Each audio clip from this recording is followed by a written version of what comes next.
Hello friends, மத்தி மீன் பொரிச்சது எப்படி செய்யலான்னு பார்க்கலாம் வாங்க. மல்லி, மிளகு பொடி, மஞ்சப்பொடி, உப்பு, அது கூட வெள்ளை வெங்காயம், சின்ன வெங்காயம், அது கூட ஒரு கஷ்டம் இஞ்சி, இதெல்லாம் அரைச்சி நம்ம நல்லா தேய்ப்போம். அது கூட ஒரு 10 ட்ராப்பு புளி தண்ணி, குழம்பு ஊற்றுற புளி தண்ணியை தொளித்து பெரட்டி வச்சிடணும். அது கூட 2 ஸ்பூன் தேங்காய் எண்ணெய் ஊற்றி அதை நல்லா பெரட்டி ஒரு 10 நிமிஷம் நல்லா ஊற விட்டுருங்க.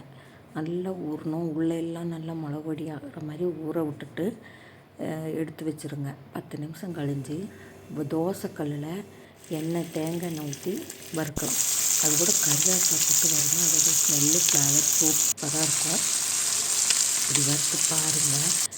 மத்தி உடம்புக்கும் நல்லது, டேஸ்ட்டாகவும் ரொம்ப ஈஸியாகவும் செய்யலாம். நீங்களும் ட்ரை பண்ணுங்கள் ஃப்ரெண்ட்ஸ். Okay, thank you.